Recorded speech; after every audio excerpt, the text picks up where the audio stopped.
السلام علیکم پیارے دوستو، بسم اللہ الرحمن الرحیم۔ سچے اور دلچسپ واقعات سننے کے لیے ہمارے چینل کو سبسکرائب کریں۔ اللہ تبارک و تعالی ارشاد فرماتا ہے کہ ہر نفس کو موت کا مزہ چکھنا ہے، یعنی کائنات کے ہر جاندار کے لیے اللہ پاک نے موت کا وقت اور جگہ متعین کر رکھی ہے۔ موت سے کسی کو بھی چھٹکارا نہیں ملے گا اور نہ ہی کوئی اس سے بھاگ سکے گا۔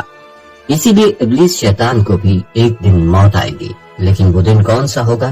یہ مکمل واقعہ یوں بیان کیا جاتا ہے کہ جب شیطان مردود کو اللہ تبارک و تعالی نے جنت سے نکال دیا تو اس نے اللہ تبارک و تعالی سے قیامت تک کی مہلت مانگی کہ قیامت سے پہلے تک مجھے موت نہ آئے، لیکن اللہ پاک نے اسے وقت مقررہ تک یعنی ایک خاص وقت تک مہلت دی، جسے قرآن کریم کی سورہ حشر کی آیت نمبر 26 تا 27 میں یوں بیان فرمایا گیا ہے کہ جب شیطان نے کہا کہ اے پروردگار، لوگوں کو دوبارہ زندہ کیے جانے تک مجھے مہلت دے دیجیے، تو اللہ تعالیٰ نے ارشاد فرمایا کہ تجھے قیامت تک کی مہلت دی جاتی ہے۔ حدیث میں آتا ہے کہ جب حضرت اسرافیل علیہ السلام پہلی مرتبہ سور پھونکیں گے تو شیطان کی پکڑ آ جائے گی اور شیطان کو گرفتار کر لیا جائے گا، اور اسی وقت ابلیس کو موت پکڑنے آئے گی اور ابلیس 40 سال تک مردہ ہی رہے گا۔ لیکن ناظرین، ابلیس کو موت کیسے آئے گی اور وہ یہ 40 سال مردہ حالت میں کہاں گزارے گا؟ اس سلسلے میں حضرت کعب بن احبار رضی اللہ تعالیٰ عنہ کی ایک مشہور روایت ہے کہ حضرت کعب بن احبار رضی اللہ تعالیٰ عنہ ارشاد فرماتے ہیں کہ جب ابو البشر یعنی حضرت آدم علیہ السلام کی وفات کا وقت آیا تو وہ پریشان ہو گئے اور اللہ تعالیٰ سے عرض گزار ہوئے کہ اے اللہ، میری موت سے میرا ازلی دشمن بہت خوش ہوگا کیونکہ میں مرنے والا ہوں، لیکن میرا دشمن ابلیس شیطان قیامت تک زندہ رہے گا۔ تو اسی وقت ملک الموت حضرت آدم علیہ السلام کی خدمت میں حاضر ہوئے تو فرمایا، اے آدم، آپ علیہ السلام تو وفات کے بعد جنت میں رہیں گے، جبکہ ابلیس قیامت تک دنیا میں رہے گا، اور پھر قیامت سے 40 سال پہلے اس کو ایسی موت آئے گی کہ وہ دنیا کے تمام انسانوں جتنی موت کی تکلیف برداشت کرے گا، اور پھر جہنم ہی اس کا ٹھکانہ ہوگا۔ بلکہ حضرت کعب مزید ارشاد فرماتے ہیں کہ حضرت آدم علیہ السلام ملک الموت سے فرمانے لگے کہ مجھے ابلیس کی موت کا منظر بیان کرو، تو ملک الموت نے ابلیس کی موت کا حال بیان کرنا شروع کیا۔ تو وہ اتنی دردناک موت تھی کہ حضرت آدم علیہ السلام اپنے آنسوؤں پر قابو نہ رکھ سکے۔ لوگ حضرت کعب بن احبار رضی اللہ تعالیٰ عنہ سے عرض کرنے لگے کہ برائے کرم ہمیں بھی ابلیس کی موت کا کچھ منظر بیان کریں۔ لوگوں کی بیجا فرمائش پر حضرت کعب ابلیس کی موت کا منظر یوں پیش کرتے ہیں کہ اللہ تبارک و تعالی ملک الموت سے فرمائے گا کہ تم میرے غضب اور غصے کا لباس پہن کر جاؤ اور ابلیس کی روح قبض کرو، اور ہاں، ابلیس سے تمام انسانوں اور جنوں سے زیادہ سختی کرنا۔ جب موت کا فرشتہ غصے کی حالت میں بہت سے فرشتوں کے ساتھ ابلیس کی روح کو قبض کرنے آئے گا تو جو بھی آسمان اور زمین میں سے اس کو دیکھ لے گا وہ فوراً ہی مر جائے گا۔ پھر جب موت کا فرشتہ ابلیس کے پاس پہنچے گا تو وہ دھاڑے مار مار کر رونے لگے گا۔ پھر فرشتہ شیطان کو موت کی تکلیف دے گا جو کہ ساری مخلوق کی موت کی تکلیف سے بھی زیادہ ہوگی۔ ابلیس گھبرا کر مشرق کی جانب بھاگے گا تو کبھی مغرب کی جانب، لیکن ہر طرف اپنے سامنے ملک الموت کو پائے گا۔ بلکہ شیطان پھر سمندر میں چھپ جائے گا تو سمندر سے اس جگہ نہ ملے گی۔ پھر آسمان کی طرف بھاگے گا تو وہاں مقررہ فرشتے اس کو کوڑے ماریں گے۔ پھر شیطان حضرت آدم علیہ السلام کی قبر کے پاس کھڑا ہو کر کہے گا کہ اے آدم، تمہاری وجہ سے میں ملعون و مردود بنا، تم پیدا ہی نہ ہوئے ہوتے۔ پھر ملک الموت سے کہے گا کہ تم کتنی سختی اور تکلیف کے ساتھ میری جان نکالو گے۔ ملک الموت فرمائیں گے کہ جتنے لوگ جہنم میں ہیں ان سب کی موت سے کہیں زیادہ تکلیف اور سختی کے ساتھ۔ ناظرین، موت کے فرشتے کی یہ بات سن کر شیطان تڑپنے لگے گا اور چیختا چلاتا ادھر ادھر بھاگے گا اور اسی جگہ پہنچ جائے گا جہاں اس نے جنت سے نکلنے کے بعد پہلا قدم رکھا تھا۔ وہ جگہ آگ کے انگارے کی طرح سرخ ہوگی، یہ زمین چنگاری کی طرح ہو جائے گی اور فرشتے اس کو گھیر لیں گے، اور شیطان کو جہاں موت آئے گی وہاں گر جائے گا۔ یہ جگہ آگ کے انگارے کی طرح سرخ ہوگی اور وہاں جہنم کی سنداسیاں لگی ہوں گی۔ ان سنڈاسیوں سے تڑپا کر اس کی جان نکالی جائے گی۔ ناظرین، اب آدم علیہ السلام سے کہا جائے گا کہ ذرا اپنے دشمن کو دیکھو کس طرح ذلت کے ساتھ مر رہا ہے۔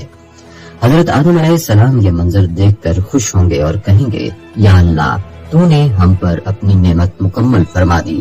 ناظرین، جہنم میں گڑھوں میں ابلیس 40 سال تک مردہ رہے گا اور یہیں اس کی قبر ہوگی۔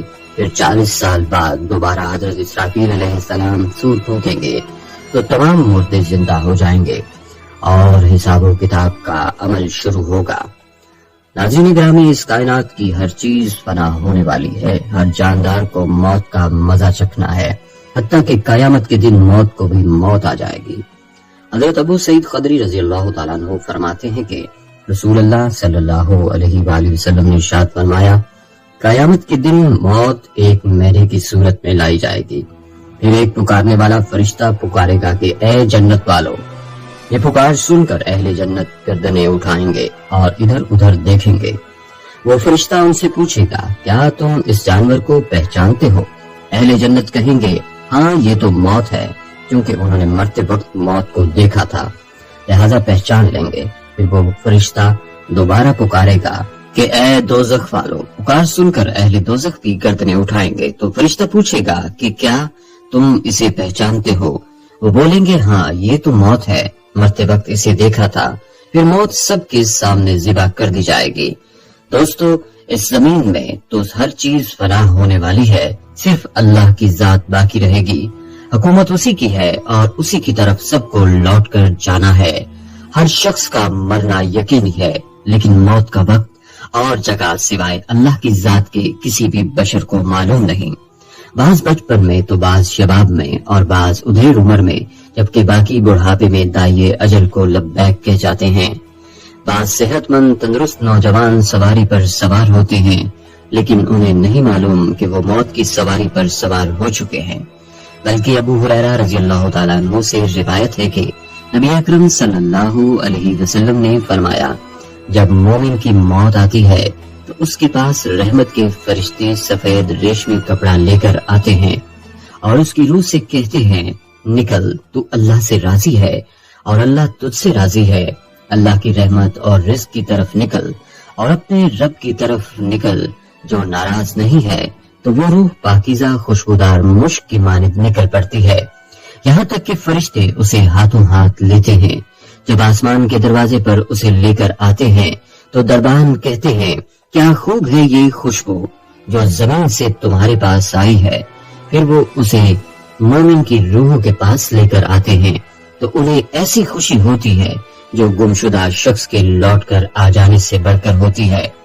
وہ روحیں اس سے ان لوگوں کا حال پوچھتی ہیں جنہیں وہ دنیا میں چھوڑ گئے تھے، فلاں کیسے ہے اور فلاں کیسے ہے۔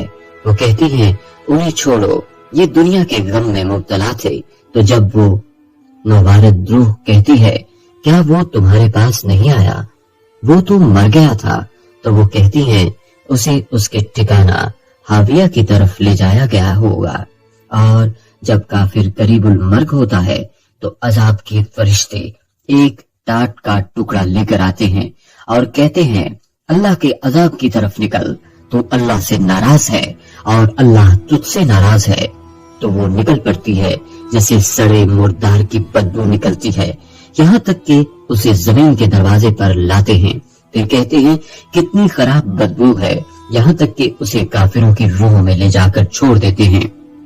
لہذا دوستو اور میری بہنوں، بھائیوں، سچی بات ہے، یہی دنیاوی فانی و وقتی زندگی اخروی ابدی زندگی کی تیاری کے لیے پہلا اور آخری موقع ہے۔ جیسا کہ اللہ تعالیٰ فرماتا ہے کہ جب ان میں سے کسی پر موت آ کھڑی ہوگی تو وہ کہے گا کہ اے میرے پروردگار، مجھے واپس بھیج دیجئے تاکہ جس دنیا کو میں چھوڑ آیا ہوں اس میں جا کر نیک اعمال کروں۔ ہرگز نہیں، یہ تو بس ایک بات ہے جو وہ کہہ رہا ہے۔ اب ان سب مرنے والوں کے پیچھے ایک برزخ ہے جب تک کہ وہ دوبارہ اٹھائے جائیں۔ لہذا ضروری ہے کہ ہم افسوس کرنے یا خون کے آنسو بہانے سے قبل اس دنیاوی فانی زندگی میں ہی اپنے مولا کو راضی کرنے کی کوشش کریں، تاکہ ہماری روح ہمارے بدن سے اسی حال میں جدا ہو کے ہمارا خالق و مالک و رازق ہم سے راضی ہو۔ آج ہم صرف پانی زندگی کے عارضی مقاصد کو سامنے رکھ کر دنیاوی زندگی گزارتے ہیں اور دنیاوی زندگی کے عیش و آرام اور وقتی عزت کے لیے جدوجہد کرتے ہیں۔ لہٰذا آئیے دنیا کو دنیا کے پیدا کرنے والے کی ہی مان کر گزارنے کا عہد کریں۔ ہماری دعا بھی ہے کہ اللہ تعالی ہم سب کو مرنے سے پہلے مرنے کی تیاری کرنے کی توفیق عطا فرمائے۔